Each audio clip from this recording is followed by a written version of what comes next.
In the park, two children were building a sandcastle when a buzz-cut brat suddenly came to ruin their fun.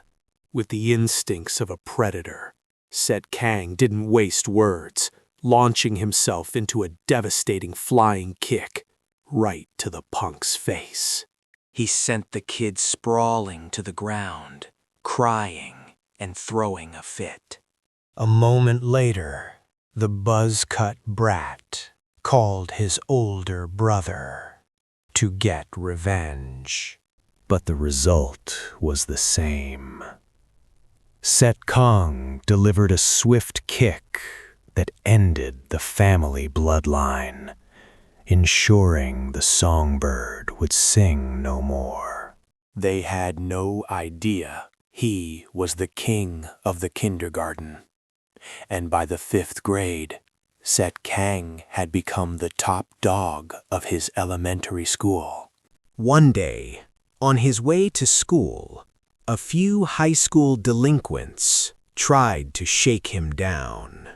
Hey, little man, hand over all your cash right now and pay your respects to your seniors.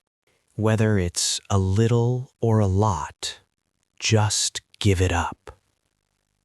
But Cang, far from being scared, just called them a bunch of beggars. This enraged one of them, who threw a punch, but Cang dodged the attack with impossible grace.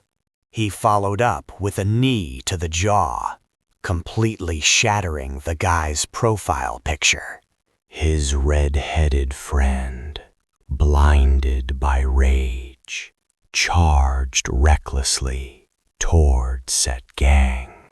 With more guts than brains, Cang simply grabbed a nearby rock and smashed it right over the punk's head. It was only then that the delinquents realized Cang wasn't someone they could mess with. In the end, he took down the entire crew by himself, only sparing the two girls. The boys were left groaning on the ground like worthless trash. Because of this incident, Cang was finally hauled in by the authorities, but due to his young age, he only received a warning. Not wanting to cause his mother any more worry, Cang made her a promise he would never, ever fight again. Several years later, Cang was now a high school student. At school, he was constantly harassed by the delinquents in his class. He only held back because of the promise he made to his mother. Otherwise, these clowns were beneath his notice. All Cang wanted was to see that gentle smile on his mother's face. But one day, a convoy of cars unexpectedly pulled up to Cang's family coffee shop. A man dressed in black, holding a portrait of his father, announced that he had passed away. This devastating news left his mother completely shattered. A few days after the funeral, Cang transferred to a new high school. The homeroom teacher introduced Cang to the class and asked everyone to help the new student.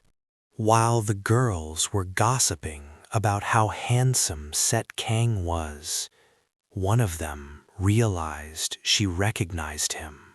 "My name is Cang.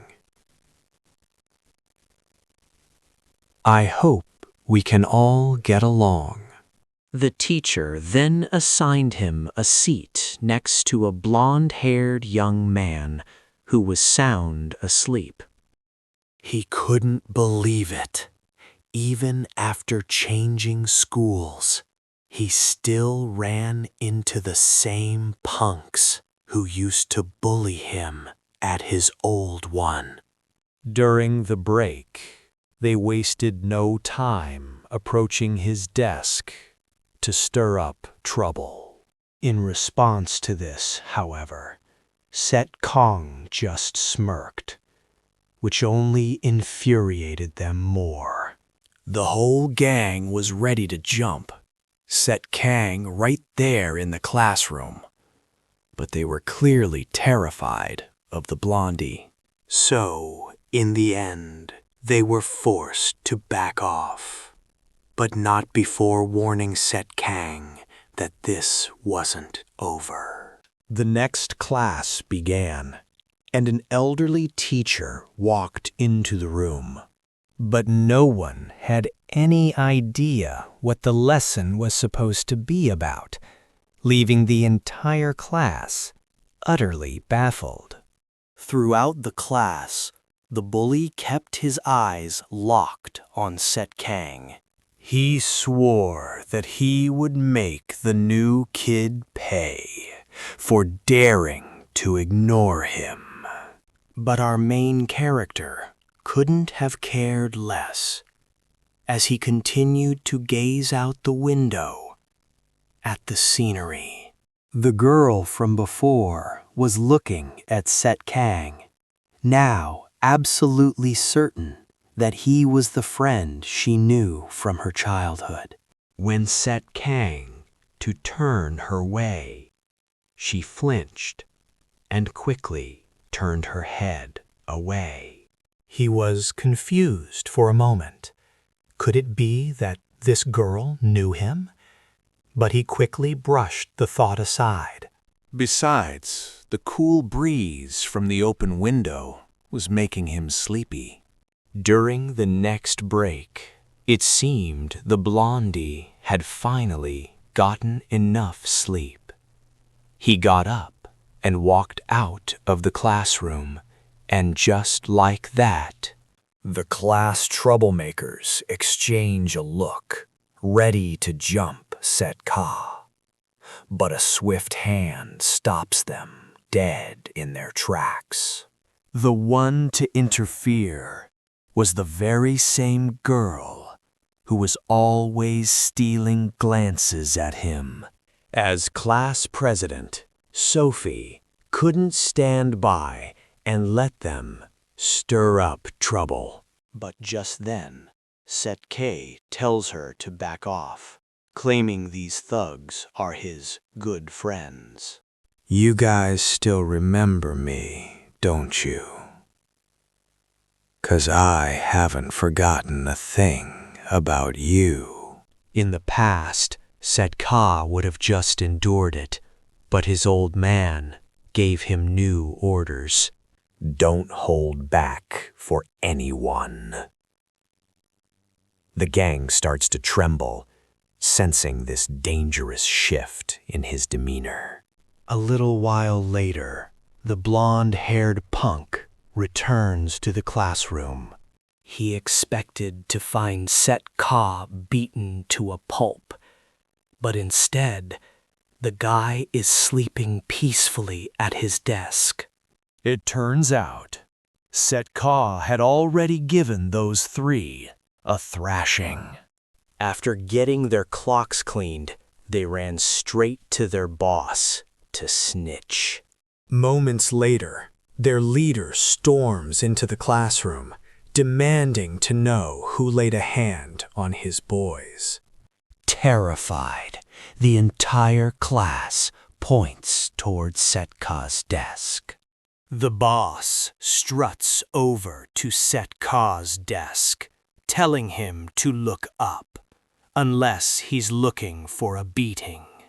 Woken from a deep sleep, Ka is clearly annoyed.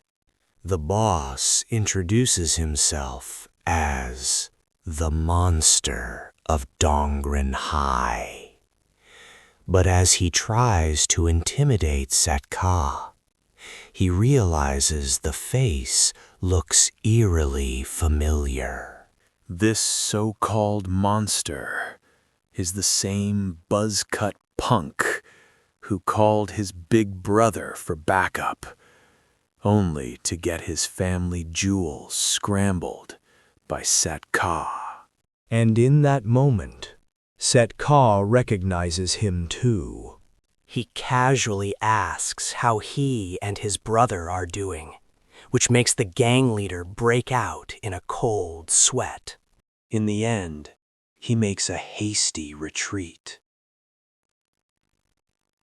leaving his underlings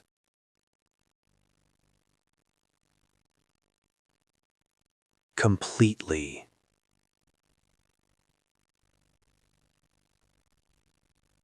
bewildered.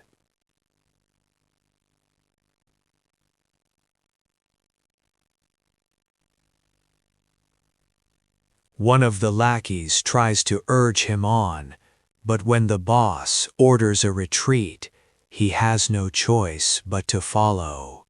Afterwards, the boss pulls out his phone and makes a call to his older brother.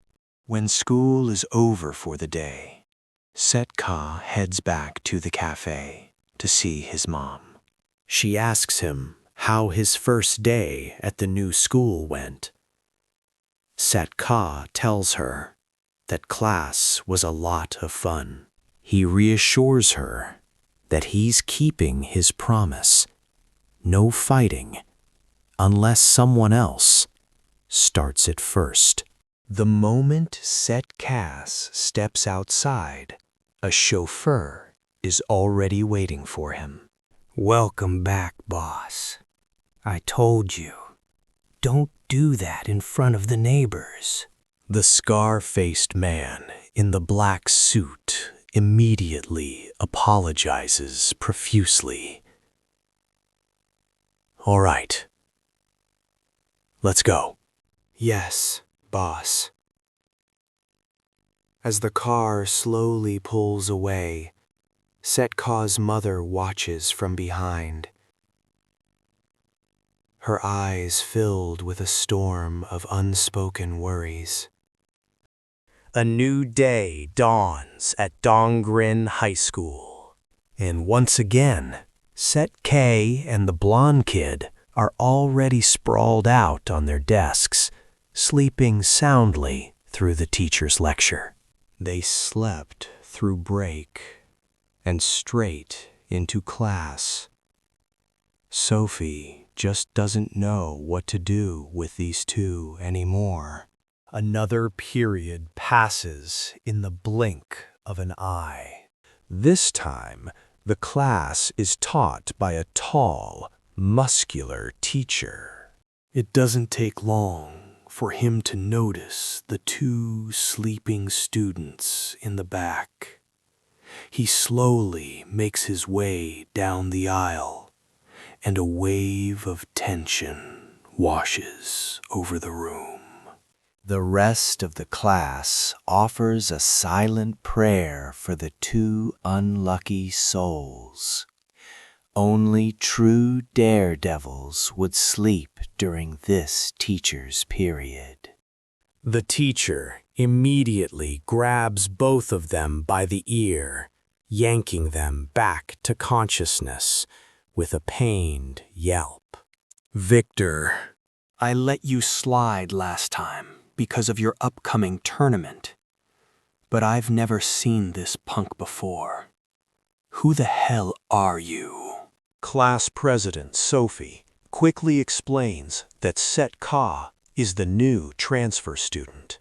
The teacher sentences them both to a punishment for daring to fall asleep in his class.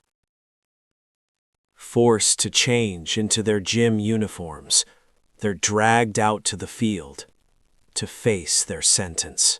Their punishment: 3 laps around the school track. The first one to cross the finish line is off the hook for today. But the loser will regret the day they were ever born.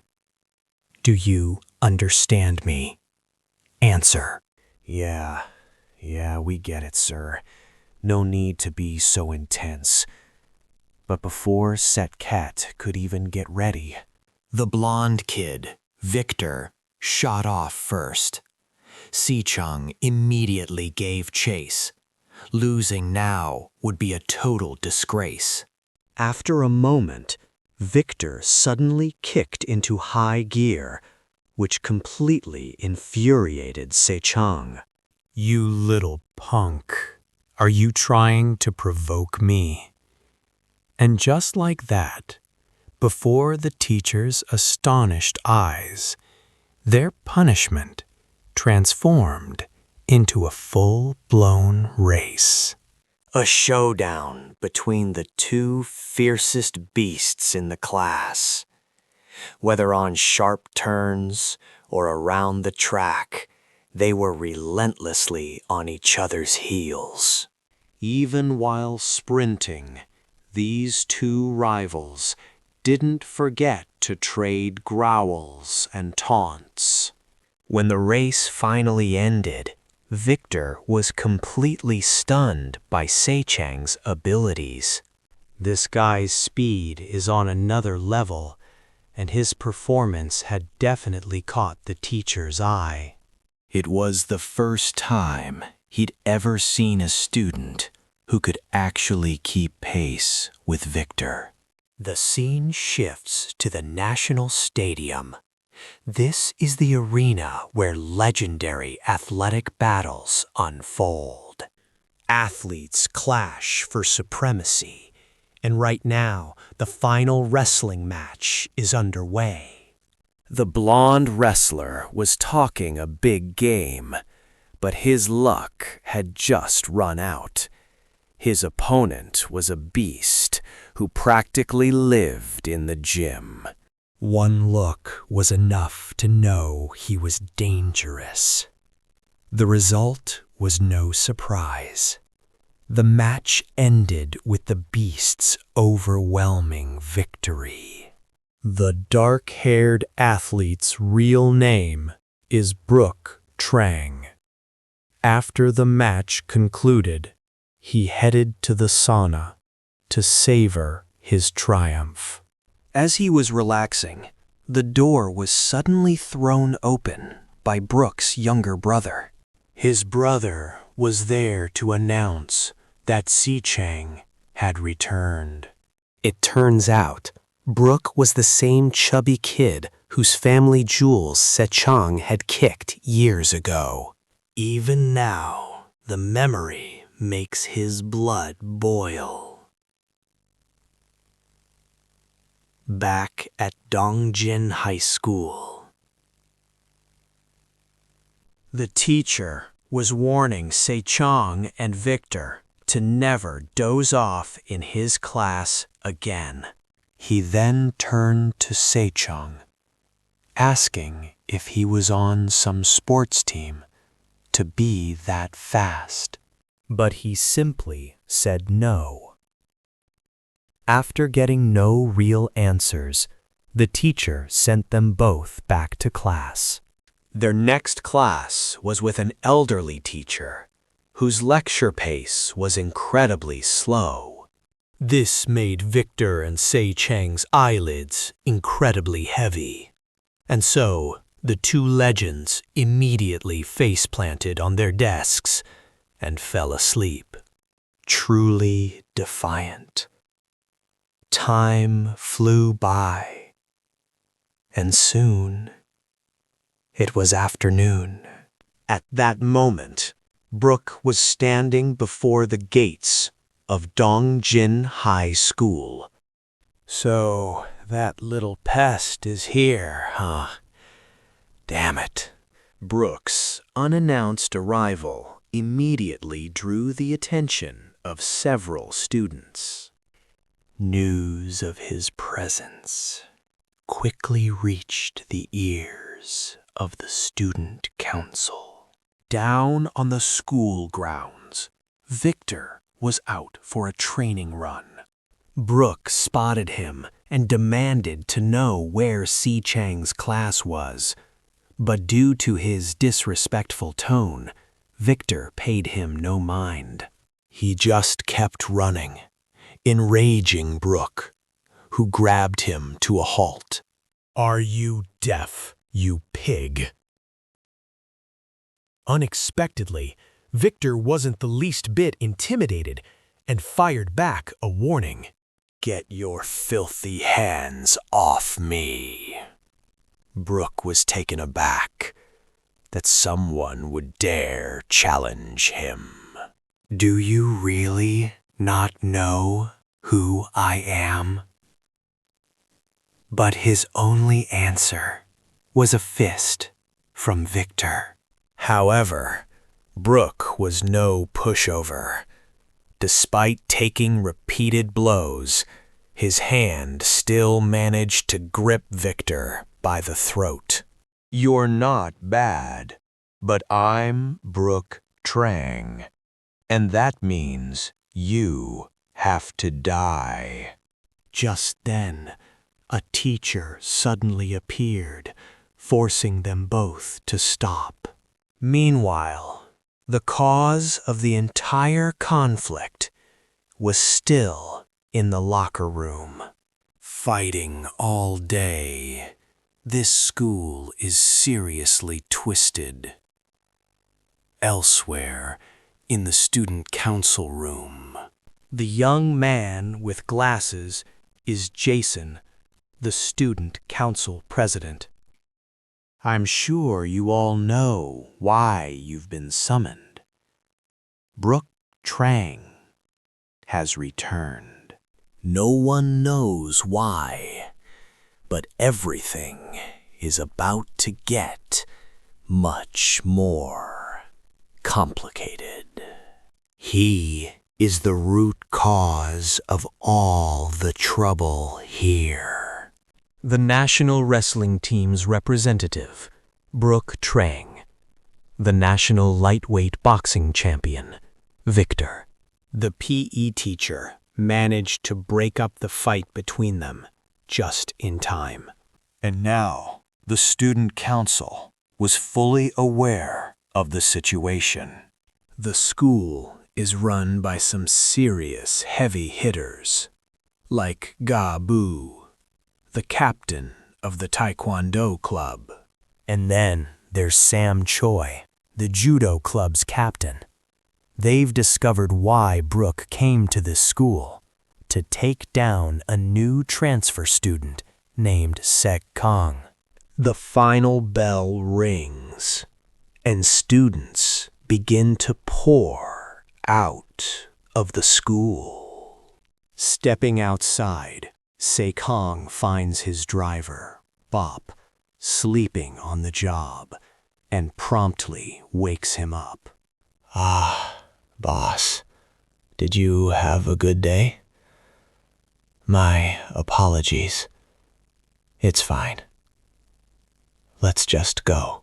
But see Cang getting into a car with a scar-faced driver was secretly witnessed by the class president.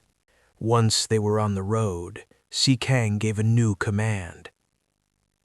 Take me to the usual place. A short while later, the car parks outside his mother's coffee shop. He just watches her work from a distance for a moment, before they drive off again. From there, the car heads toward the towering headquarters of the Sunlight Corporation. The moment he steps out, more than a dozen men in black suits bow in unison. Welcome back, boss. Seeing this, Cang's brow furrows in annoyance. How many times have I told you, don't do that while I'm still in my school uniform?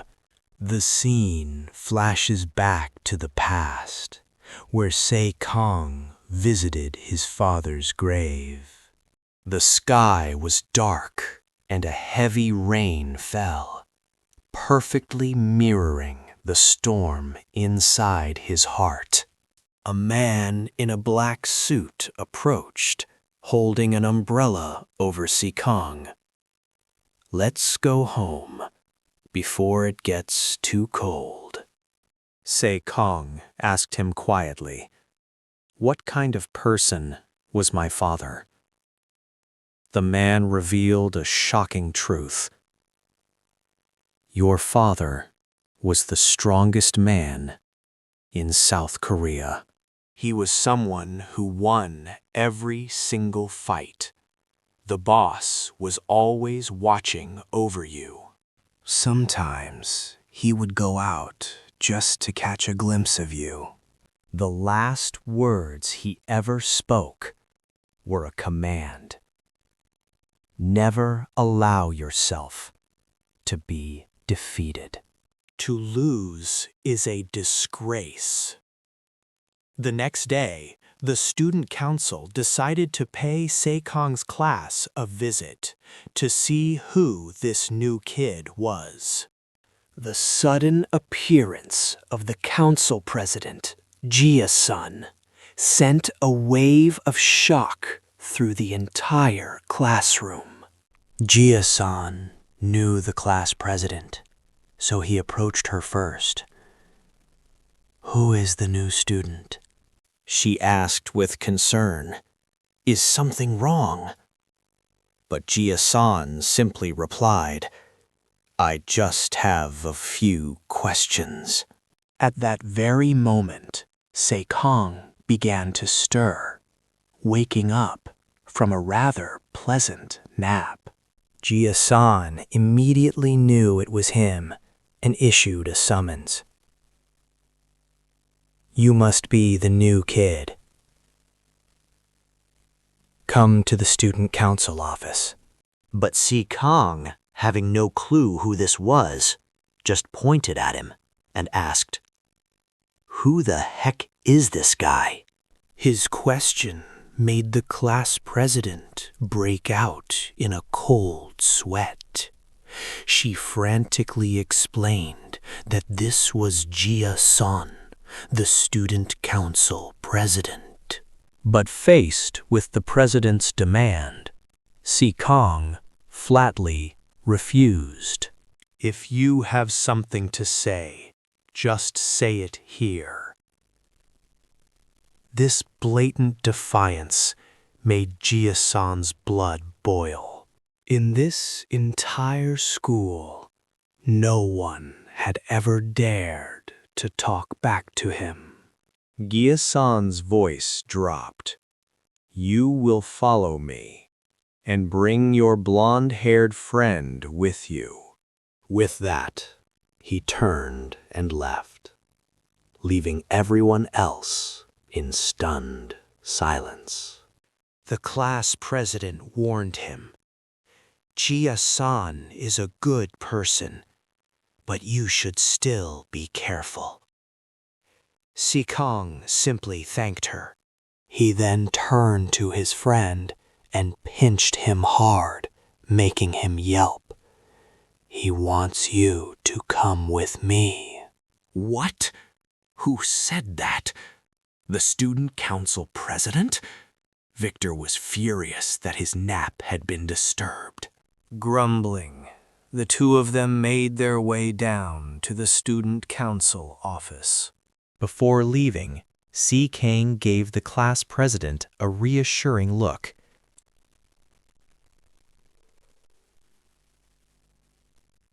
"Don't worry about us. We'll be fine." Inside the office, Jia-san was already waiting for Cang and Victor. Victor casually grabbed a chair and sat down, his entire posture screaming with arrogance. He then asked Jia-san, "Hey, you. Why'd you call me down here?" Jia-san didn't beat around the bush and got straight to the point. Do you too know Brook Trang? Victor's mind immediately flashed back. That was the guy who had tried to choke him out the day before. Jia-san began to explain. Our school, Dongjin High, was once a famous sports academy. It was the dream of every young athlete. The school received special attention from the government, which sent talented youths here from all over the country. However, Dongjin High is now just an ordinary school, because Brook ruined everything. With a dark expression, Jia-san prepared to reveal the reason why. Brook has returned for one reason: to find Cang and learn the truth about their connection. But this kid has no idea who Brook is. He's never even heard the name before. Meanwhile, in the faculty office, a teacher is having a serious talk with Brook. I heard you made the national team.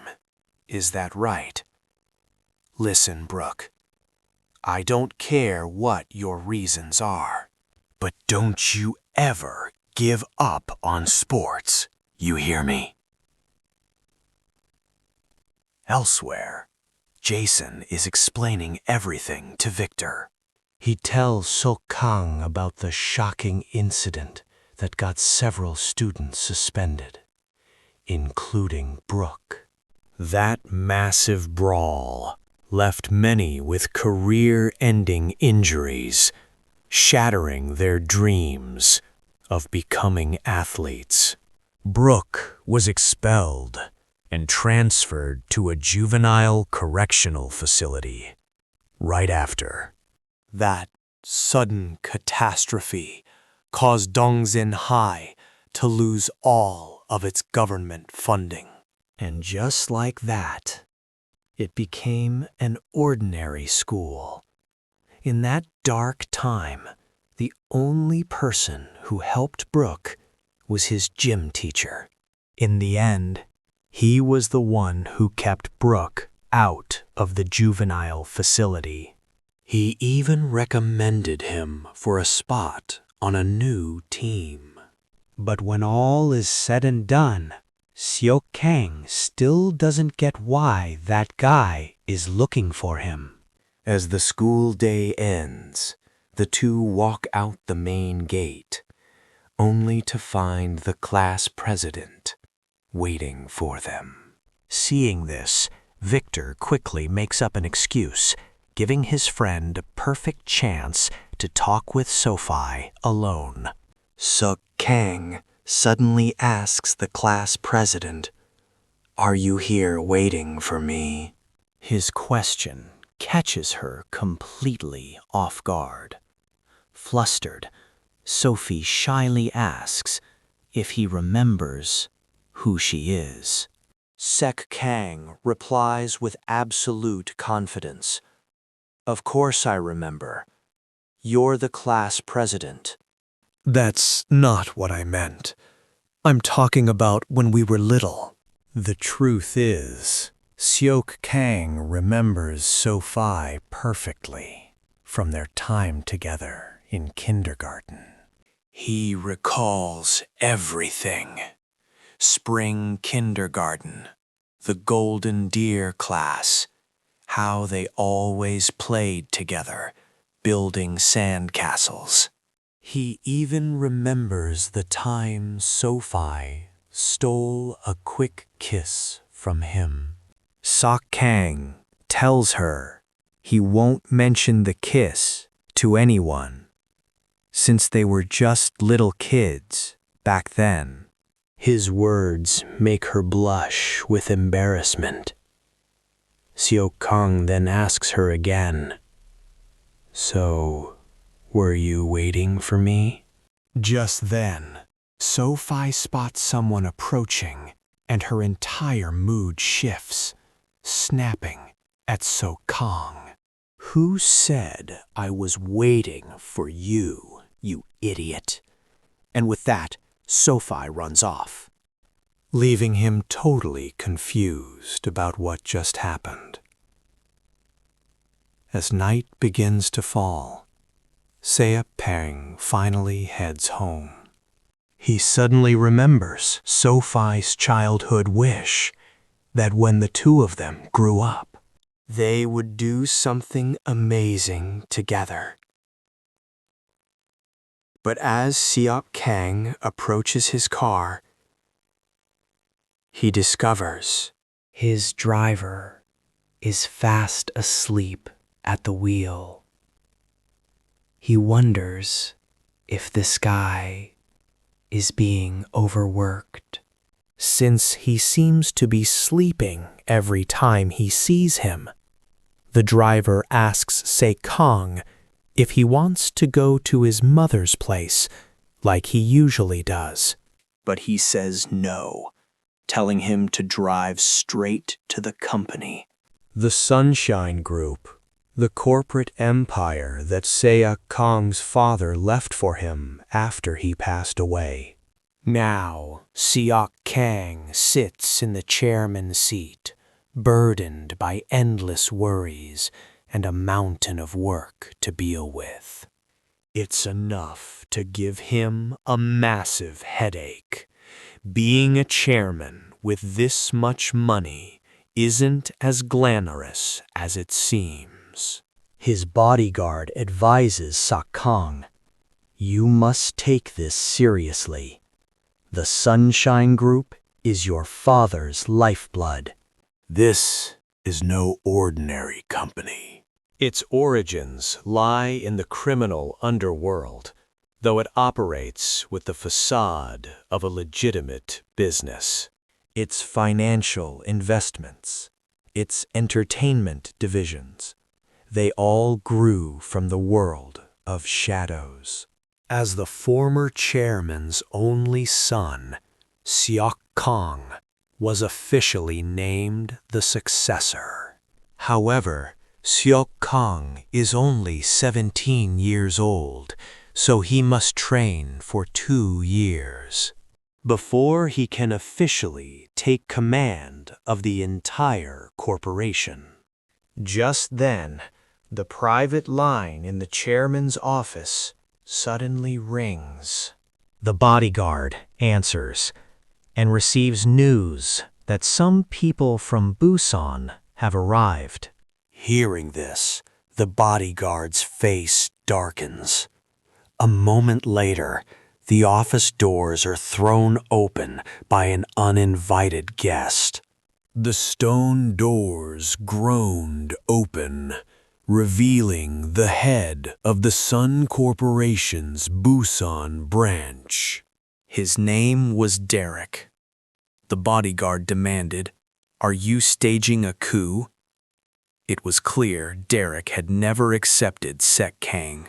In his eyes, Kang was nothing more than a kid who had inherited the company. Before the bodyguard could say more, Kang cut him off and asked Derek, "Does your nose still hurt?" Derek scoffed. "Last time, I was just a little careless." But Kang pressed him again. "So, care for a rematch? You have perfect timing. Because I am in a terrible mood today."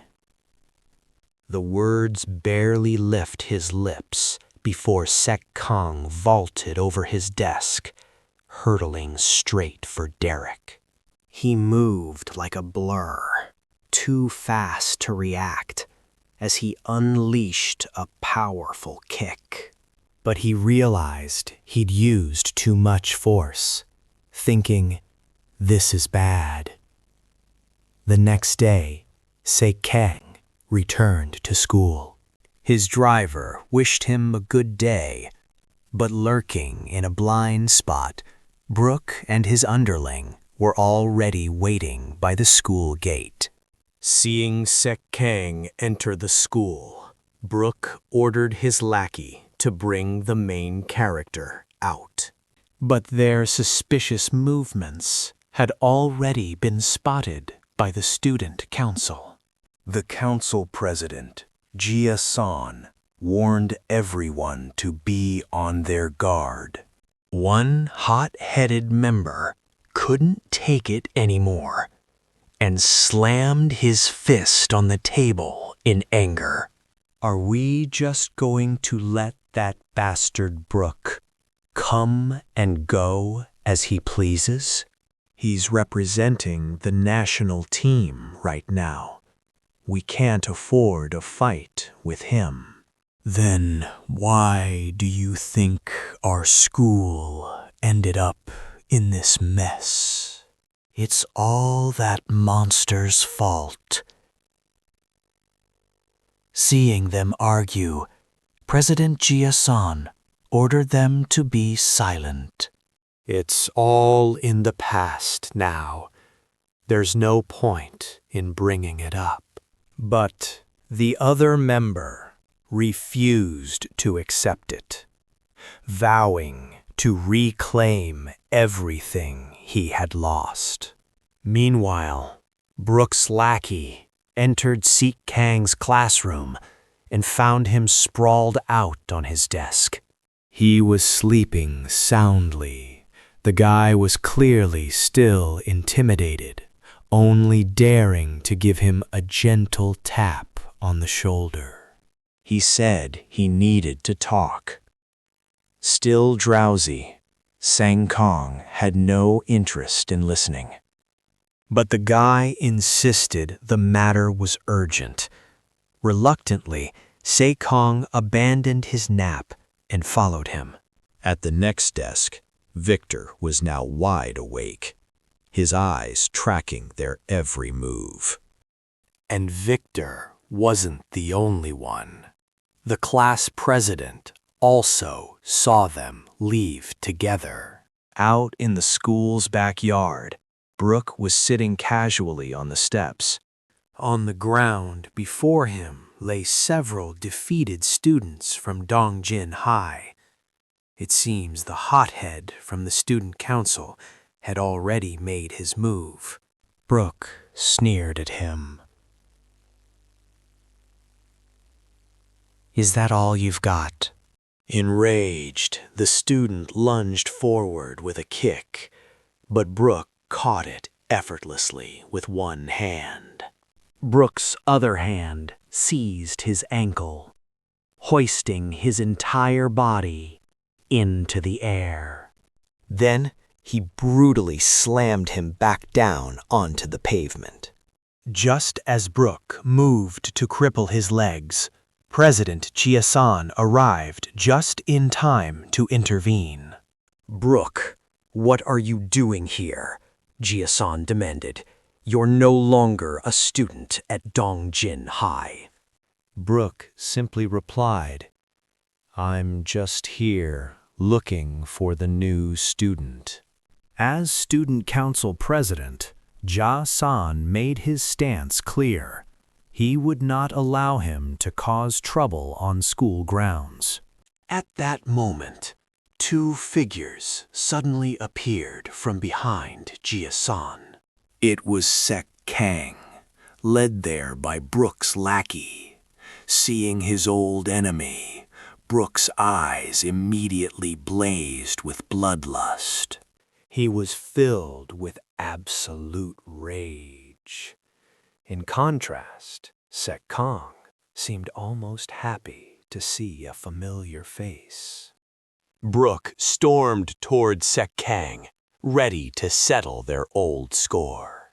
But he was blocked by President Jia-san, who repeated that he wouldn't let him run wild in the school. However, Cang simply pushed the president aside. If Brook came all this way for me, I'm not going to hide. The president worried they would cause serious trouble. But Cang simply assured him, don't worry, nothing will happen here. Then Cang stepped forward and said to Brook, Let's take this to the gym. Since this wasn't the right place, they would settle things in the boxing ring, by the rules. The murderous aura blazing in Cang's eyes sent a genuine chill down the spines of both Brook and Jason. Word of the fight spread like wildfire, and soon a huge crowd of students gathered to watch.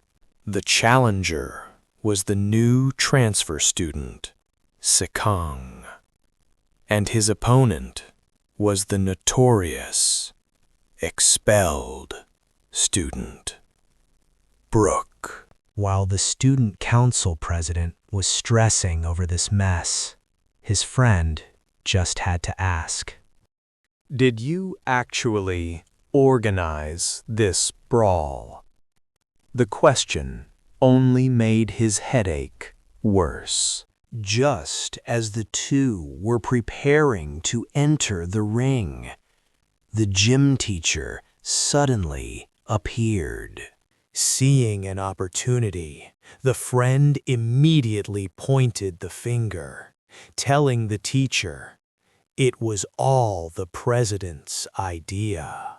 But in a shocking twist, everyone thought the teacher would shut it down, when in reality, he came here to give the two fighters their gloves. He even volunteered as referee and explained the rules of the match. There would be 3 rounds in total, with each round lasting for 3 minutes. Elsewhere, the news that Brook and the new student were about to throw down had already reached Sofi and Victor. Back on the stage, both fighters were finally ready. Cang asked if Brook was still bitter about the beatdown he'd given him when they were kids. Brook didn't deny it, admitting it was the only time in his life he had ever tasted defeat. The bell rang, and the referee declared the match had begun. Brook immediately unleashed a lightning-fast punch. But Cang dodged it effortlessly. He instantly closed the distance, trapping Brook's arm and driving his knee forward. A devastating blow to Brook's stomach sent him crumpling to the floor.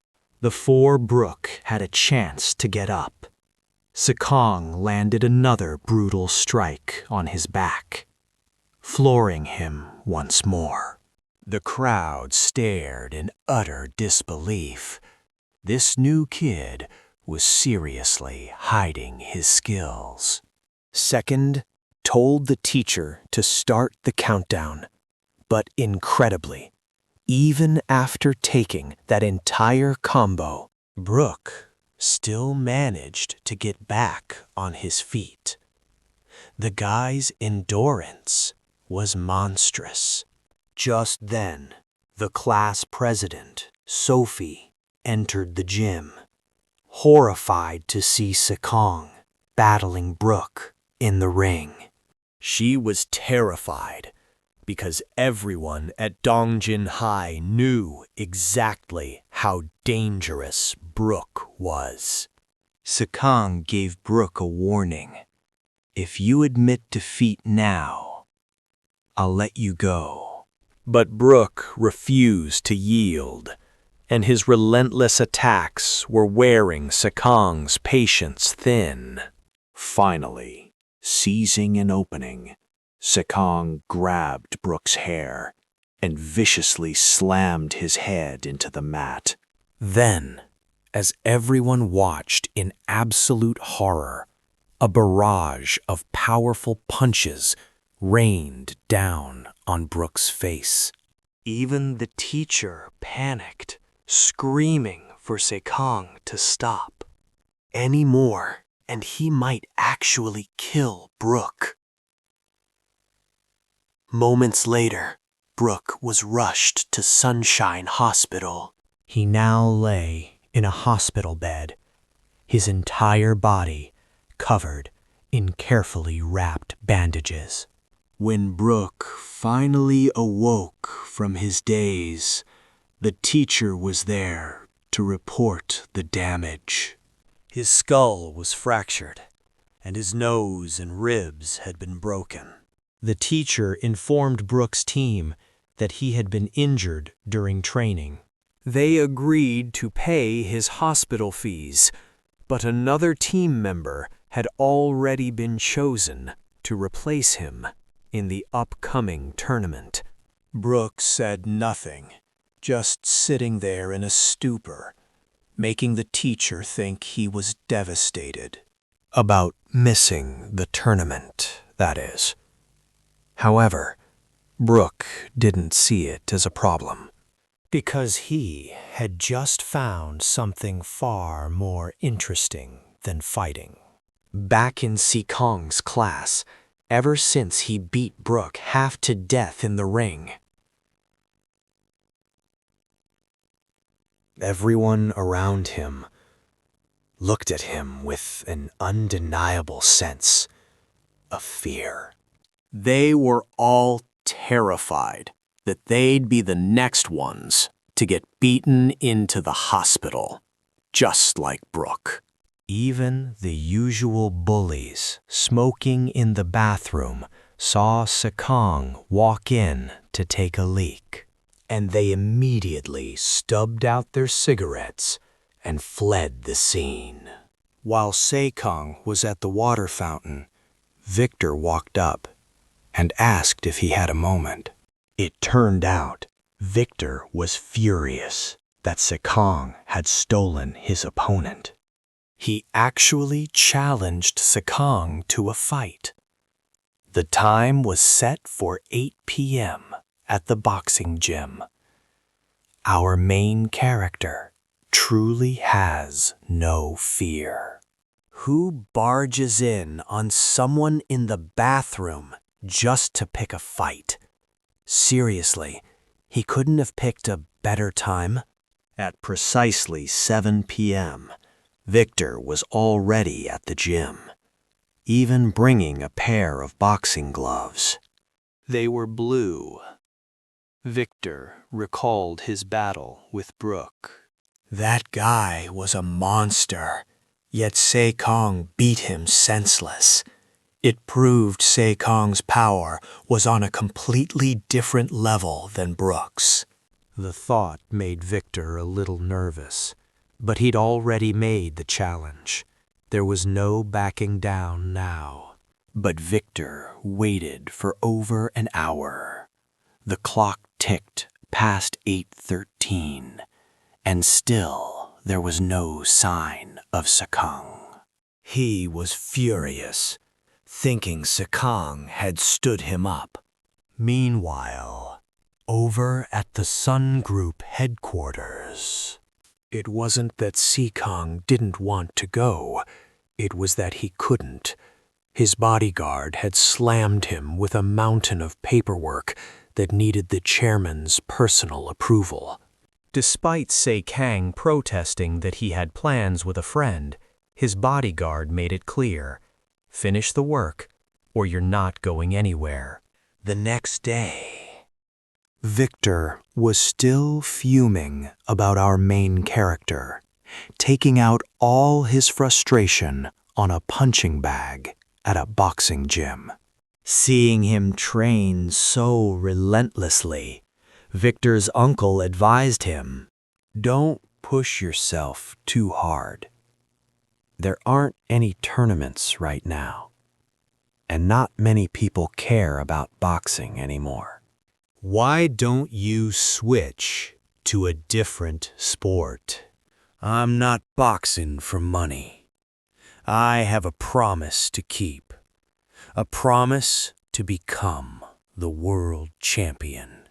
I have to keep pushing myself, starting right now. Hearing this, his uncle could only sigh, dropping the subject. Don't worry, Uncle, Victor said.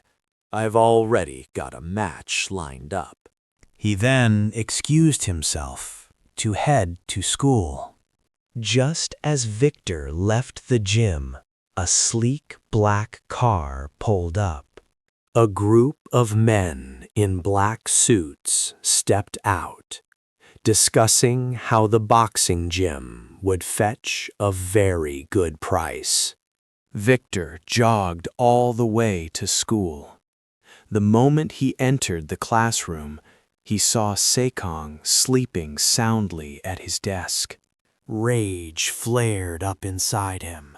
He stormed over and kicked Cang's chair, jolting our main character awake with a groggy, confused look on his face. It's only 6:42. Class doesn't start until 7. Who the heck is waking me up? Turning around, Cang realized it was Victor who had kicked his chair. Why didn't you show up at the gym last night? Victor demanded. Cang just yawned, muttering that he was busy. "Were you scared to fight me?" Victor taunted. At that, Cang shot up to his feet, facing Victor down. "I've never been afraid of anyone in my life." If it's a fight you want, you've got one. Those words ignited Victor's fury. He threw a punch straight for Cang's face. However, with just one hand, Cang effortlessly caught the fist. Unwilling to give up, Victor unleashed a barrage of punches, but Cang dodged every single one. Cang was now backed up against a window. Victor saw his chance, believing his opponent had nowhere left to run. He thought, "There's no way Cang can dodge this one." But once again, the punch was blocked with ease. Just then, another student walked into the classroom, forcing the two to pause their fight any longer, and they'd both be dragged to the teacher's office. During the next class, everyone, students and teacher alike, was on edge. They had no idea when the two class titans would finally explode. Luckily, though they were glaring daggers at each other, they managed to hold back. The final morning class ended at 12 o'clock. Just as the two rivals were about to set a time to settle things, Sofi appeared and invited Cang to lunch. Feeling a bit hungry himself, he decided to eat first and fight later. That afternoon, classes continued as normal, with both guys sleeping through the entire session. As school was about to end, Victor finally spoke to Cang. "Follow me." But the walk was taking too long. Impatient, Cang told Victor to just hop in his car and speed things up. Soon after, the driver brought them to Victor's uncle's boxing gym. As the driver parked and prepared to light a smoke, a black car suddenly screeched to a halt beside them. A group of men poured out, weapons in hand. Inside the gym, Cang and Victor were completely oblivious, still sizing each other up as tension crackled in the air. "Get in the ring. Today, I'm putting you in your place. Now shut your mouth and hand me the gloves." But Victor insisted Cang fight without gloves. This was his turf, after all. In response, Cang stripped off his shirt, revealing a chiseled physique covered in a web of countless scars. Just as the two were about to clash, Victor's uncle burst in, shouting that there was trouble outside. By the time Cang got there, the thugs had already been taught a brutal lesson in physics by his driver. Cang asked his driver, "What's the situation?" He reported back saying they were trying to attack the gym. Who they are or what they want, I'm not sure, sir. Then bring one of them back to the company for me. Following orders, the driver grabbed a random thug and dragged him to the chairman's office at the Sunshine Corporation. The man confessed that the gym's owner had taken a high-interest loan from his organization. Since the owner couldn't pay up, they came to forcefully seize the gym. Cang asked his bodyguard, "In a situation like this, what should people like us do?" The very next day, everyone noticed Victor was absent from school. Every eye in the classroom immediately turned to Cang, as if he was somehow to blame. But in reality, Cang had no idea where Victor was either. Victor only reappeared after the last morning class had ended. He strode directly to Cang's desk, telling him they needed to talk outside. Victor then shoved a bag at him and demanded, "What is this? The loan sharks gave this to my uncle yesterday." It contains every cent of my father's debt, plus all the extra fees. "This was you, wasn't it, Cang? Who the hell do you think you are, meddling in my family's business?" If you don't want it, then give it back. Just focus on your boxing. I thought you promised your father you would become a champion. And one more thing. Tell me whenever you're ready for a real fight. I'm not running from you. With that, Cang walked away, leaving Victor completely stunned. He could only watch Cang's retreating figure, utterly at a loss for words. As Cang was about to leave, he noticed the class president, Sofi, peeking from behind a wall. It turned out she was worried he and Victor would come to blows. Cang asked her, "Were you worried about me?" The question made her face flush bright red. "As class president," she stammered, "it's my duty to look after my classmates." "Don't worry, Sofi. I'm not going to fight in the classroom." You haven't changed one bit. You're still just as kind and concerned about others as you've always been. "I'll see you later." But their entire conversation had been witnessed by the student council president, Jia-san. "That damn bastard. He needs to learn his place."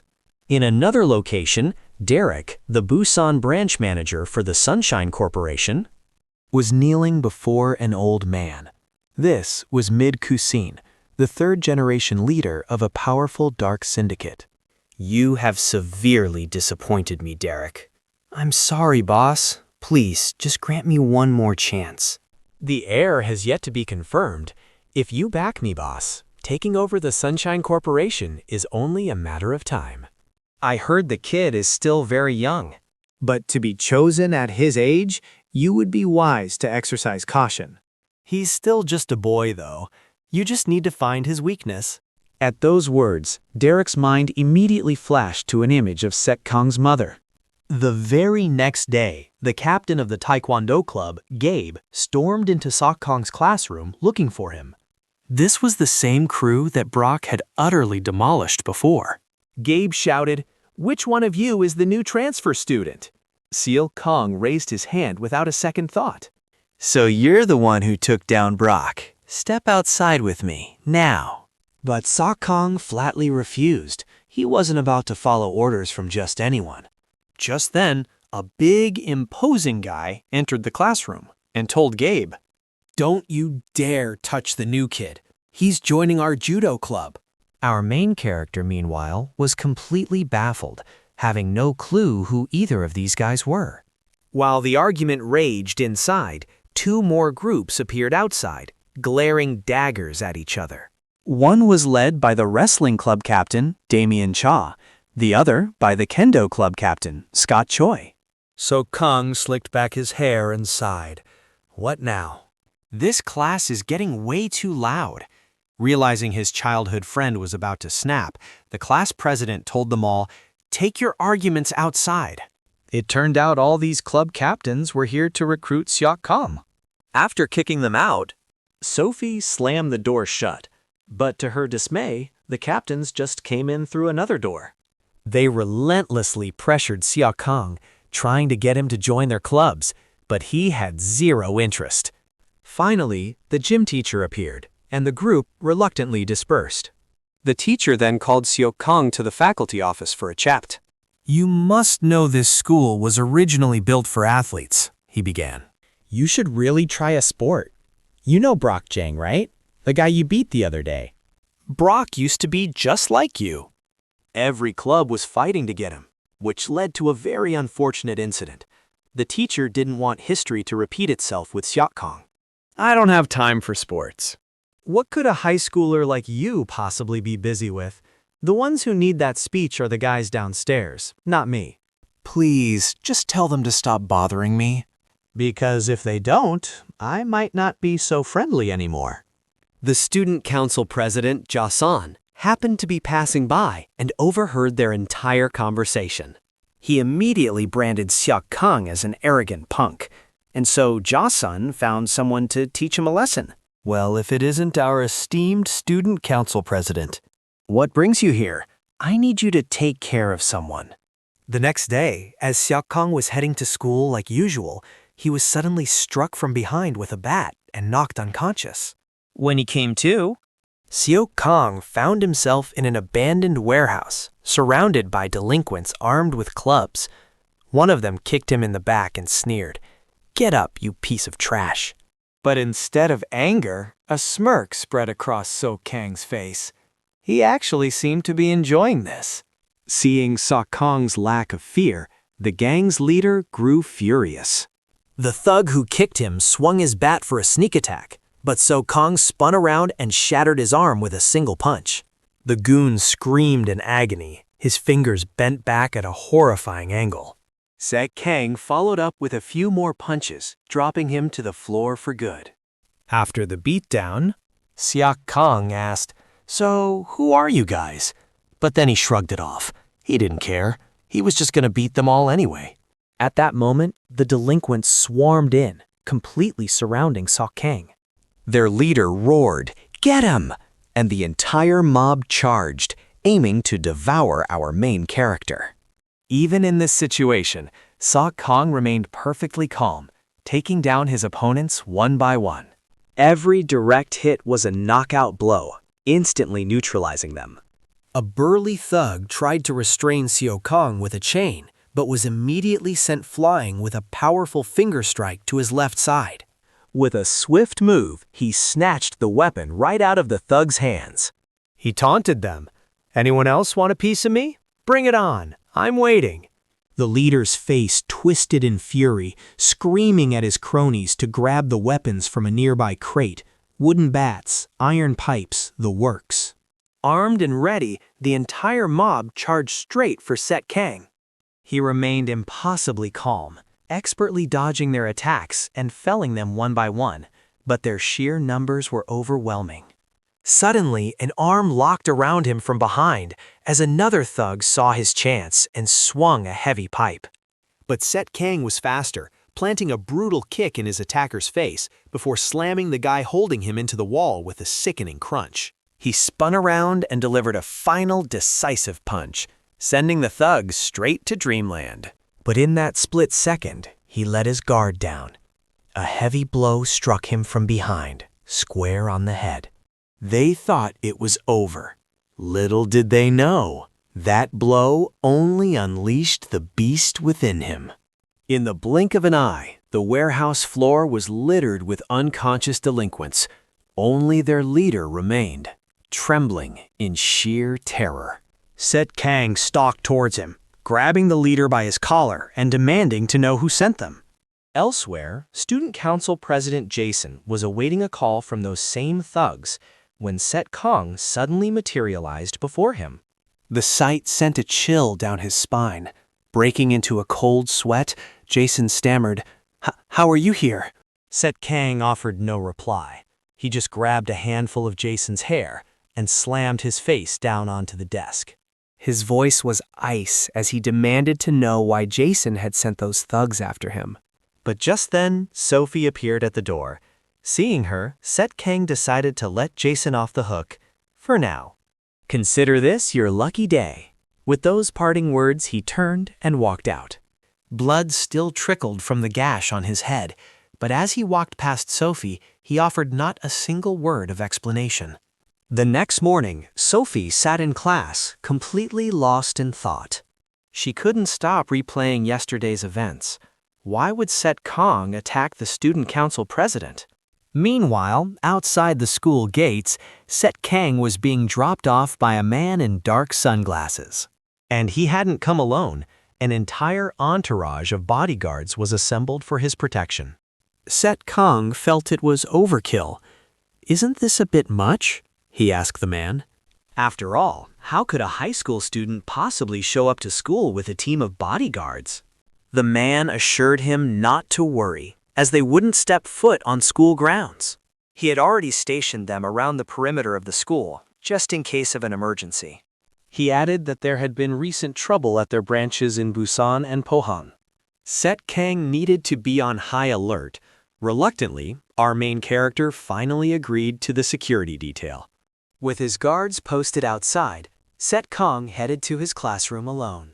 Sofi saw him enter, but still deeply troubled by what she had witnessed, she looked away without a word. The moment he sat down, his friend Victor started teasing him. "Dude, what happened to you? Get your butt kicked yesterday?" Cang shot back that he'd single-handedly taken on 14 guys.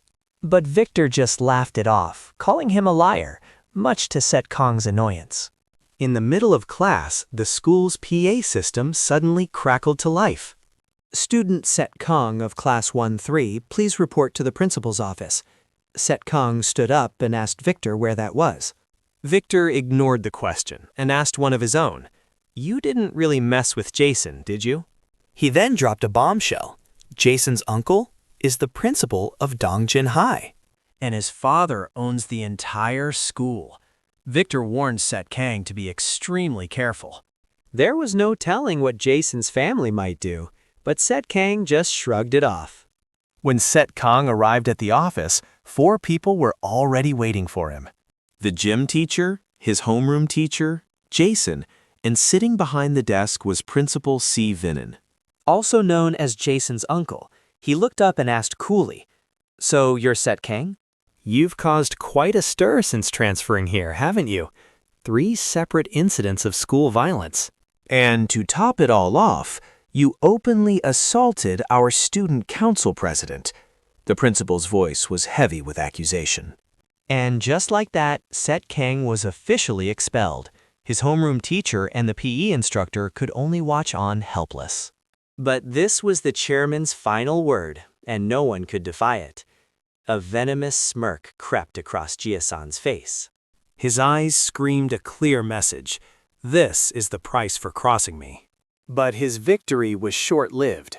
Jia-san quickly realized something was terribly wrong. Cang wasn't afraid or worried at all. In fact, a chilling smile played on his lips as he casually pulled out his phone. He made one simple call to his bodyguard with a single, devastating request. "Buy this school for me." Moments later, a fleet of black luxury cars descended upon Dongren High's main gate. The man known as Scarface emerged first, followed by an entourage of imposing men in sharp black suits. A genuine shiver of fear finally ran down Jia-san's spine as he frantically asked what Cang had done. But Scarface and his men were already storming the chairman's office. Before Jia-san could utter another word, one of the suited figures silenced him. A cold shake of the head from the enforcer was all the warning he needed. Jia-san didn't dare make another sound. Scarface then strode to the chairman's desk and tossed a thick envelope onto it. The chairman slammed his desk in fury. "How dare you people barge in here?" Scarface simply told him to read the contents before speaking. As the chairman opened the file, the blood drained from his face. It seemed his years of embezzlement and illegal side businesses were all laid bare. "If you sell this school to us," Scarface said calmly, "we will ensure these secrets stay buried." "You bastard! How dare you!" Before the chairman could finish his threat, Scarface's hand was clamped around his throat. A man who leeches off a school for his own gain? Does a man like you have any right to speak? "Just relax," he said with a cold smile. "We prefer to handle things quietly." That evening, Principal Kin relayed the day's events to his older brother. This man was not only the principal's brother, but also Jia-san's father. His own investigation had revealed a terrifying truth. The Sunshine Group was backed by the criminal underworld. He immediately dragged his delinquent son into his study to get to the bottom of it. "Who in God's name did you pick a fight with?" he roared. It was only then that Jia-san felt a crushing weight of regret. He finally understood that Cang was no ordinary high school student. At that moment, back at the Sunshine Group headquarters, Scarface was reporting back to Cang. The school acquisition was complete. With his crimes held over his head, the principal had no choice but to comply. Honestly, Cang had only said it on a whim, out of pure spite for the principal. He never imagined that Scarface would actually spend the money to buy the entire academy. Now he was breaking into a cold sweat, clueless as to how he was supposed to manage a school. The next day, Cang strolled into class as if nothing had ever happened. Victor's jaw dropped. He couldn't believe this guy could punch the principal's nephew and still be allowed on campus. This is unreal. Meanwhile, a worried Sofi rushed to Cang's side, asking if he was all right. Cang simply told her everything was fine and that she had nothing to worry about. Just as they were talking, the classroom door burst open, and Jia-san stormed inside. He pointed a finger at Cang and declared, "Like hell I'd ever be afraid of you." But the very instant Cang started to rise from his seat, Jocelyn bolted from the room like a coward. Cang was left speechless, completely baffled by the display. Elsewhere, Scarface had summoned the PE teacher to the principal's office. You called for me, sir?" the teacher asked. "How can I help you?" I want you to be the new chairman of Dongrin High School. This is a decision made by the school's new owner. The PE teacher was utterly stunned. To suddenly be appointed as the new principal was unthinkable. As the day drew to a close, a seething Jia-san made contact with a group of local thugs. He wanted to hire them for a single purpose, to kidnap Cang. Seeing an easy payday ahead of them, the target was just a high school kid, so they took the job. But when the thugs realized their target was Cang, they immediately changed their tune. They scrambled to shove the money back at Jia-san, then bolted from the scene as fast as their legs could carry them. Jia-san seethed, completely baffled. Just how powerful was Cang's crew that these guys were so terrified? But he soon got his answer when he saw an entire fleet of luxury cars show up just for Cang. A chilling realization washed over Jia-san. He had picked a fight with the wrong person, and it was far too late to back out now. During his free time, if Cang wasn't at the company, he was at his mother's coffee shop. Cang couldn't help but wonder why his mother didn't live with his father anymore. But his mother seemed to avoid the question, telling him she'd explain everything when the time was right. However, as she watched her son leave, a flicker of deep concern crossed her face. Her eyes held the weight of an unspoken past, a story filled with secrets she couldn't share. Let's live apart for now. No, I don't want to be away from you. We have to. It's for our son's sake. As Cang's mother was lost in memories, a group of unwelcome guests stepped into her cafe. And leading them was none other than Derek himself. "It's been a while, madam." Meanwhile, Cang was on his way to school, completely unaware of the danger brewing. I've already appointed the gym teacher as the new chairman. Ever since it became a regular school, this place has been drowning in debt. I'm thinking of investing over $3 million, but the catch is we need to turn it back into a school for elite athletes. The condition? One of our students has to capture the South Korean media's attention. In a nation where money is power, and lucky for us, we have plenty of it. During a lecture from a teacher who looked 1 foot in the grave, Cang's peaceful nap was interrupted by his vibrating phone. He groggily answered it, muttering, "Yeah, who is this?" A voice on the other end purred, Hello, my dear young master. Set Cang didn't recognize the voice. Who the hell is this? You little punk. You don't recognize my voice? It's Derek from Busan, and right now, I'm sitting in your classroom. Without another word, Set Cang hung up and went back to sleep. The entire class stared at him, absolutely stunned by his audacity. What an absolute legend! The number you have dialed is currently unavailable. Go get him and bring him to me, that snot-nosed little brat. I'm going to teach him some damn manners. Meanwhile, Set Cang was just waking up with a huge yawn. He'd just woken from a deep sleep and saw Victor still snoozing, his hair sticking straight up. He decided to mess with it, but Victor's hair was so stiff it pricked his finger and drew blood. But thankfully, it was all just a dream. Set Cang was still fast asleep. Classes finally ended late that afternoon. As Set Cang walked out the school gates, 2 men in black suits suddenly blocked his path. They told him to come with them quietly, but his driver immediately appeared, asking what they wanted. Who do you think you are, ordering my boss around?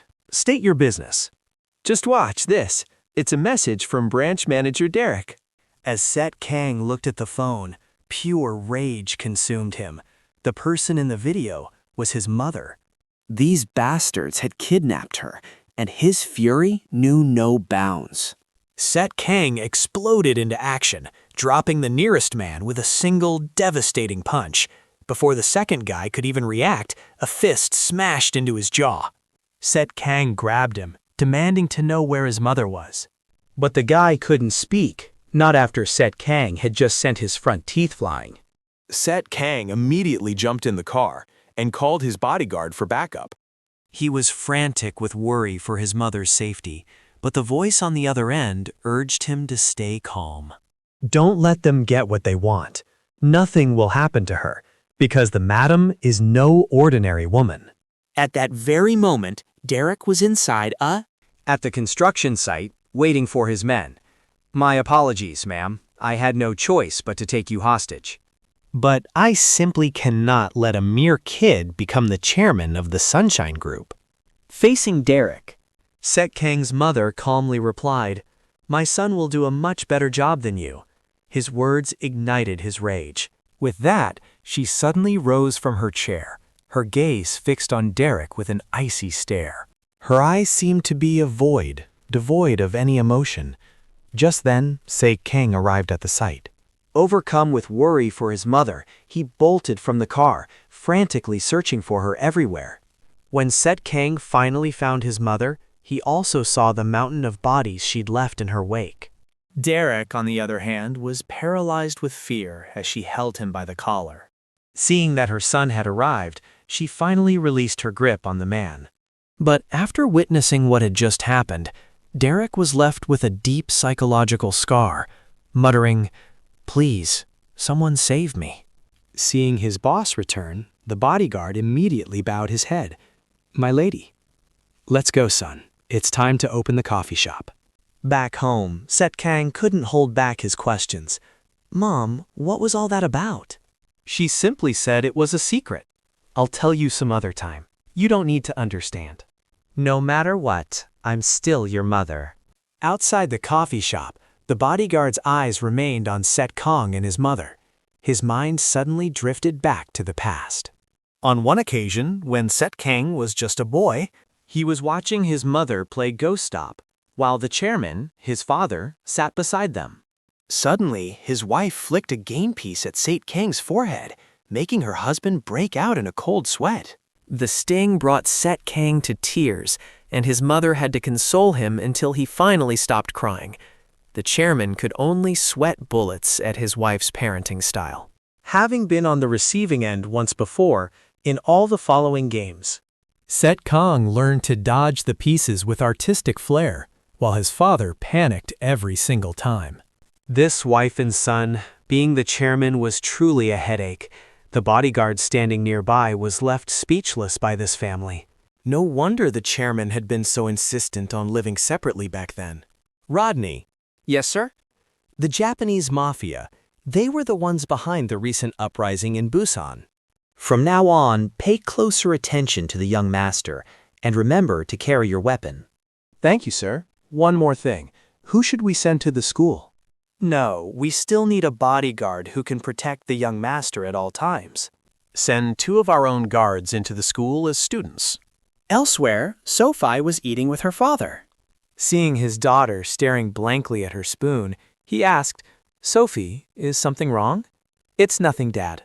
If anyone is bothering you, I'll take care of it, so don't hide anything.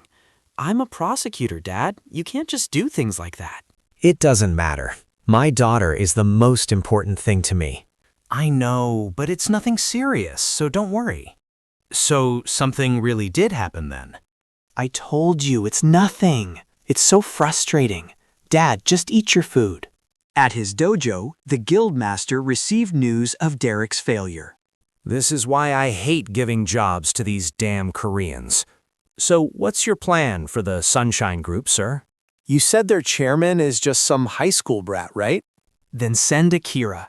If you want to achieve your goals, you can't let any methods be off limits. The next day, in the office of Dongrin High School, the new principal was still struggling to get used to his duties. After all, he used to be just a gym teacher. Just then, the phone on his desk suddenly rang.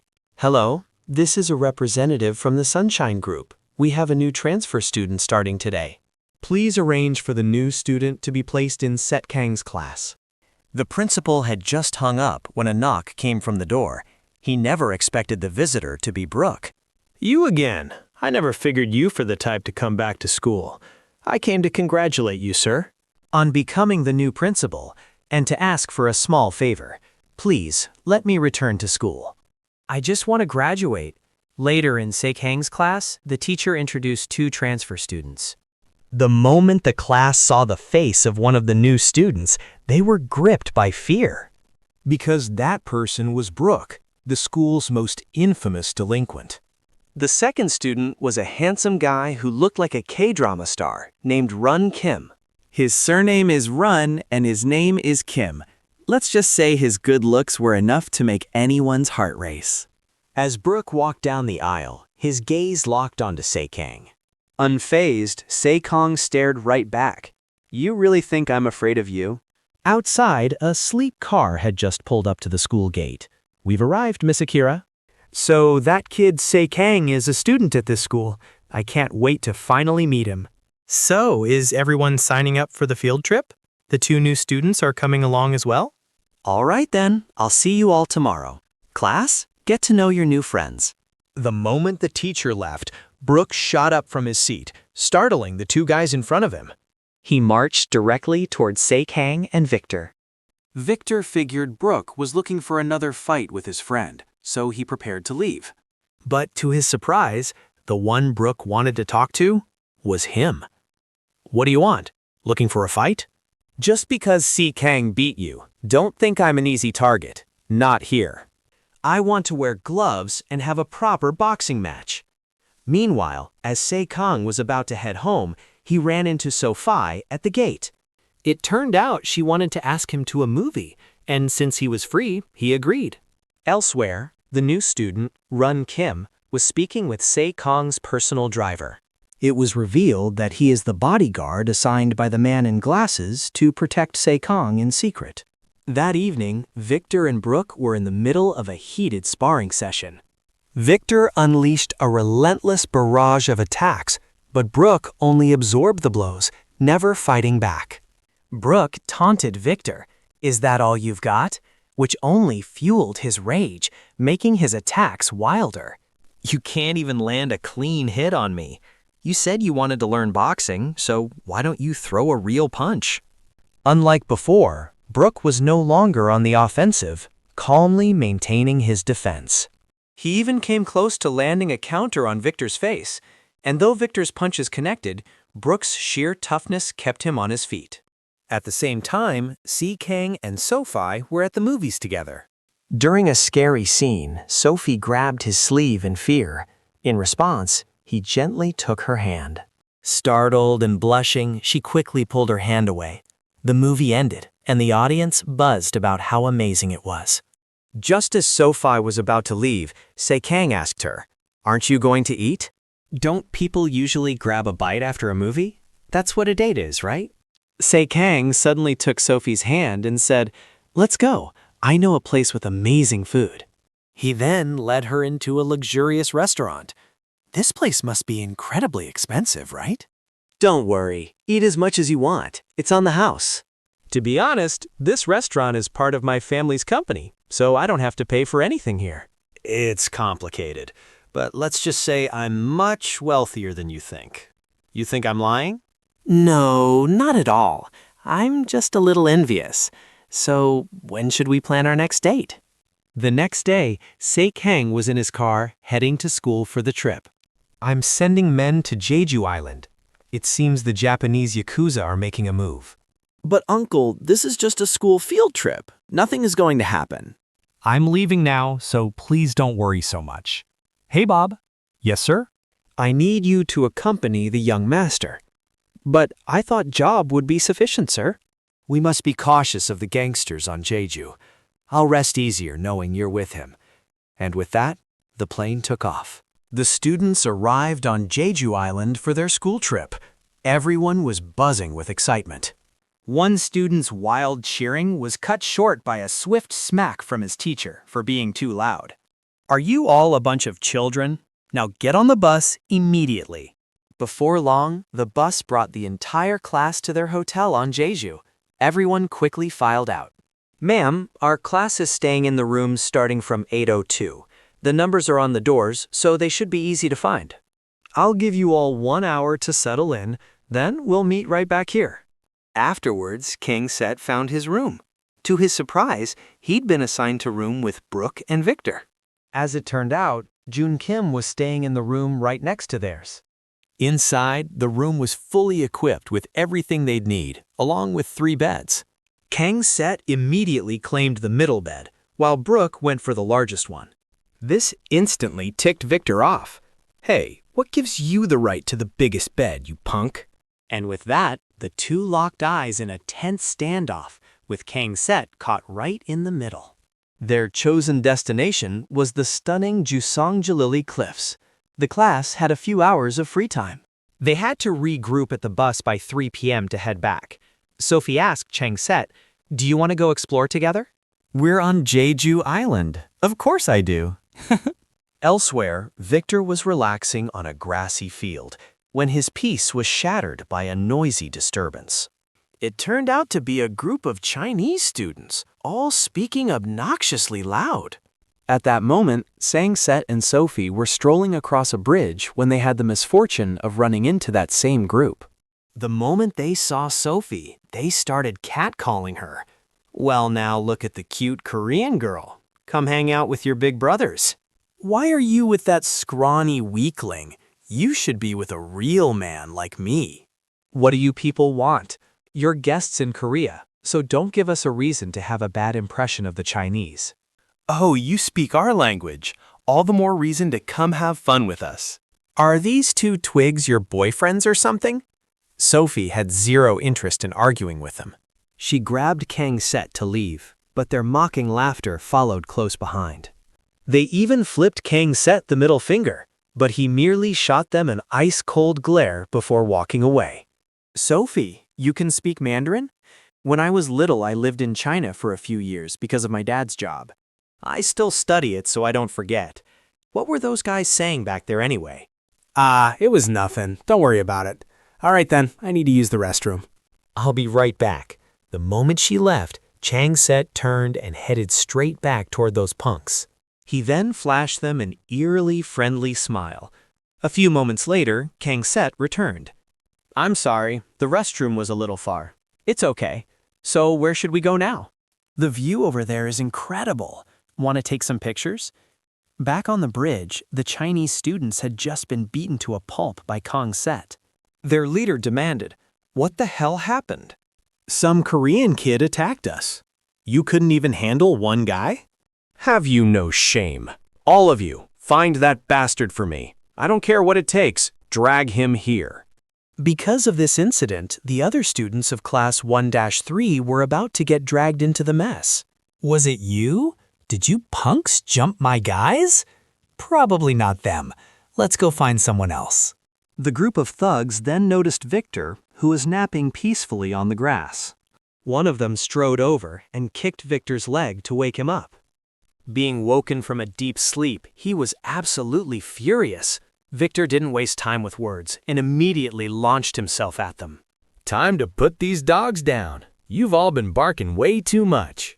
In another location, Brook was enjoying the scenery when he too was confronted by the Chinese mob. Was it him? Is he the one who attacked our guys? Seeing Brook remain completely silent, one of them lost his temper and threw a punch. But his fist was caught effortlessly with a single hand. Perfect timing. I was just hoping for a little exercise. Thanks for the setup. Hearing this, the thug's face twisted with rage, and he lunged forward again. But Brook was faster, slipping behind his opponent and executing a perfect back-breaking suplex. The remaining thugs froze in their tracks, a wave of fear washing over them. A short while later, all the students from Class 13, including Victor and Brook, were back on the bus. Naturally, not before they'd taught those thugs a painful lesson. Meanwhile, Jun Kim, lost in conversation with the driver, completely missed the boarding call and was met with a harsh scolding from the teacher for smoking. A high school student daring to smoke cigarettes? Do you have any idea how harmful that is for someone your age? Huh? And I had such high hopes for you. I thought you'd be different from the other transfer students. Where did you pick up such a habit? Wait, what is that you're holding? An ID card? Jun Kim, born in 1991. That would make him 27 years old. He was only 3 years younger than she was. Due to my family's situation, I couldn't finish school, but I still have a deep desire to learn. Could you please forgive me, just this once? All right, fine. I'll overlook it this time. Whew, that was a close one. Mommy, that uncle is so strange. Honey, it's not polite to stare. That evening, in a dimly lit bar, the 3 Chinese students nursed their swollen faces. We're sorry, boss. We underestimated those guys. You fools. 3 of you couldn't handle them? Don't you feel the least bit of shame? Tomorrow, you will bring them to me. No excuses. You remember their uniforms, don't you? In another part of Jeju Island, the driver arrived at a restaurant to visit an old acquaintance. Bob, it's been too long. Rohyun. This man was Jay, the managing director of the Sunshine Group's Jeju Island branch. This is a local specialty. Go on, eat. It looks incredible. Thank you. It must be difficult serving a young master who is yet to mature. I heard a rumor that Derek flew into a rage when the young master was appointed chairman. Derek also mentioned that you gave him quite a beating. Regardless, it sounds like you've had it rough, so eat up. Thank you for the meal, Rajan. Living in such a beautiful place, surrounded by amazing food, you're truly living the good life.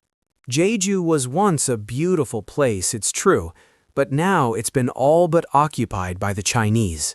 The Triad is still trying to encroach on our territory. You need to report this to Peter. It isn't official, but we know they're operating in the shadows, manipulating things with their money. So far, we haven't been able to force them out into the open. As it happens, the son of the Triad's leader is here on the island, but it's just a school trip, nothing to worry about. The young master is also here on a school trip. I just hope everything remains peaceful. How about some drinks to go with that sashimi? I can't. I still have to look after the young master. Come on, just for a little while. Everyone here was so excited to see you again. All right, fine, but just for a little bit. The next morning, the Chinese thugs had already located Class 13's bus. Boss, I've got eyes on their bus. I'm tailing them now. All right, everyone, get ready to hike Mount Halasan. We'll be hiking for 5 hours before returning. If the climb is too much for you, stay put and wait. No wandering off. Boss, they're getting off the bus now. I'm maintaining visual. A short time later, as Victor and Brook were walking, they were suddenly ambushed by the same group of thugs from yesterday. And not far away, Cang and Sofi found themselves in the exact same predicament. What do you people want? It's okay, Sofi. Just stand back. It looks like they're here for me. And with that, Cang followed them. When he arrived at their destination, he saw Victor and Brook were already there, surrounded. Moments later, the leader of the Chinese thugs made his grand entrance. He gestured to a subordinate who knew Korean. Translate this for me. I am embarrassed that my men were defeated by the likes of you Koreans. I'll take you all on, one by one. Who's first? Victor declared to his friends, "This one's mine. I'll teach these thugs a lesson they won't forget." Victor launched a surprise attack, but his opponent dodged it effortlessly, sending a shiver of fear down his spine. Before he could even react, a brutal fist buried itself in his gut. The force of the blow was immense, causing Victor's knees to buckle as he crashed to the ground. Who would have thought? This gang leader was a master of ancient Chinese martial arts. It seemed this fight wouldn't be the easy win Brook and Cang had imagined. Next up to face him was Cang. He leaped into the air, unleashing a kick with blinding speed. But the man simply ducked, evading the blow. In stark contrast to his massive frame, his movements were terrifyingly swift. Several times, a devastating strike came just inches from landing on Cang. You truly can't underestimate the legendary arts of these Chinese masters. With a single powerful kick, the boss sent Cang flying back a dozen meters. But the more they fought, the more thrilled Cang became. He had finally met a worthy opponent. On the sidelines, Sofi ran to find their teacher, desperate to tell her what was happening. The driver and Jun Kim saw the commotion and knew instantly that something had gone terribly wrong. Something's not right. Could the young master be involved? I hope not.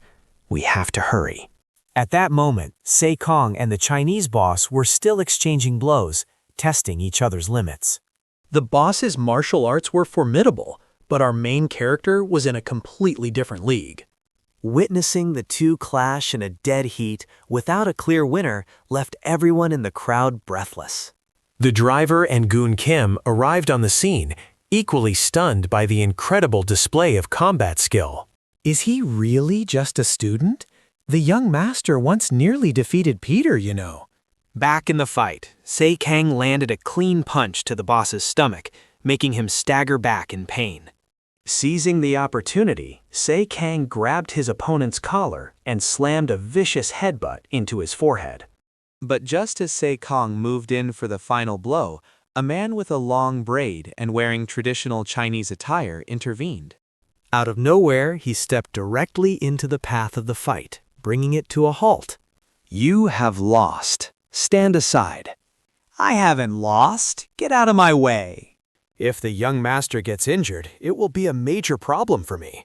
Be quiet. How could I lose to some Korean punks? While the two were distracted, Cang charged forward, smashing a powerful fist straight into the boss's face. But as he prepared to deliver the finishing blow, the braided man once again blocked his path. Seeing this, the driver and Jun Kim quickly made their presence known. The driver brandished a 3-section iron staff, while Jun Kim revealed a blade hidden in his sleeve. The braided man suddenly became wary. "And who are you people?" he demanded. The two didn't answer, continuing their advance until Cang stopped them. Are you acting like I'm going to lose to this bastard? With that, Cang launched himself at the mysterious man. Unexpectedly, the long braid of hair proved to be the man's greatest weakness. Cang exploited it perfectly, successfully taking him down. The field trip came to an end, and Cang returned to the Sunshine Group. I thought you promised you wouldn't cause any trouble. And you two, I told you to keep an eye on the young master. So what was I supposed to do? Just run away when attacked? Thanks to you all, I'm in a huge mess now. At that very moment, the two Chinese fighters were recovering in a hospital, wrapped in bandages. Brook was also there, visiting them. I will never forgive you Koreans for this. You just wait. Sunshine Group. Young master, what kind of disaster have you dragged me into this time? Our main character certainly has a talent for causing chaos. The next morning, a new school day began. But today, both Victor and Brook were absent. The two were training relentlessly inside Uncle Victor's boxing gym. After witnessing the terrifying power of the foreign exchange students, they knew they had to get stronger. Back in class, the homeroom teacher announced they would be getting another new student. Seriously, again? Why do all the new kids keep transferring into this class? The teacher introduced her. This time, the new student was a girl from Japan. The moment the guy saw her beautiful face, the room erupted in cheers. Hello, my name is Akira. I hope we can all get along. Reporting to the chairman, she has successfully infiltrated the target's location. Remind her to be extremely careful. If that brat disappears, we will begin our invasion of Korea. In the classroom, everyone was fawning over the new foreign student with the doll-like face. But Sofi quickly noticed something. Akira's gaze was always fixed on Kang. Could it be that Akira was already interested in him? In that instant, Sofi shot up from her seat. She then marched over to Kang's desk, stunning everyone in the room. Do you want to grab a coffee with me? Let's go get something delicious to eat. As she watched the two of them leave the classroom, Akira just smiled calmly. It was clear she was plotting something. A little while later, Sofi was chatting happily with Kang. Down in the schoolyard, Akira suddenly approached them to strike up a conversation. I heard you're the class president. My Korean isn't very good yet, so can we get to know each other? Is he your boyfriend? Without a moment's hesitation, Kang answered for her. That's right. Well, you two have fun. I'll get going now. Sofi was overjoyed that King had said it. He's her boyfriend. What brings you here today? It's been so long since you last visited. I had a school vacation. We also have a new student from Japan who just transferred into my class. Oh, she must be very pretty then. This is the first time you've ever mentioned a girl. So I won't object. It's not what you think, Mom. There's something strange about her. She has the same kind of vibration that you do. Hearing this, the mother's eyes suddenly turned incredibly serious. The next day, the lock on the school's rooftop door was found broken. The one responsible was Akira. Standing high above, she silently observed Kang's every move. Let's see how you escape from my grasp this time. With that, Akira lifted her skirt. She had something hidden beneath it. As she assembled the components, it transformed into a weapon. But before Akira could make her move, someone else appeared on the rooftop. If you stop now, I'll pretend none of this ever happened. The person standing there was Kang's mother. Akira instantly hurled the hidden weapon in her hand toward her. But the woman caught it effortlessly with her bare hands. And I'll overlook this as well. You still seem so young. What is it that you want? Who is this woman? I need to get out of here. Now. But before Akira could even move, she was subdued by Kang's mother. She was slammed to the ground with such blinding speed that she had no time to react. It seems you still don't understand what I'm saying. Why are so many students absent today? I'm sorry, am I late? It's all right, Jun Kim. Please take your seat. Everyone, open your books. Let's begin the lesson. Sometime before this, Jun Kim's identity as a secret bodyguard had been exposed, and Kang confronted him. I told my uncle I never wanted to see you again. I apologize, young master. But I begged him to let me attend school. I truly want to be a student here. He told me to ask for your permission myself. Fine, but make sure you stay out of my business. I don't need a bodyguard. I just want a friend. Thank you, young master. Back on the rooftop, Kang's mother said one word to Akira. Don't. Thinking of running?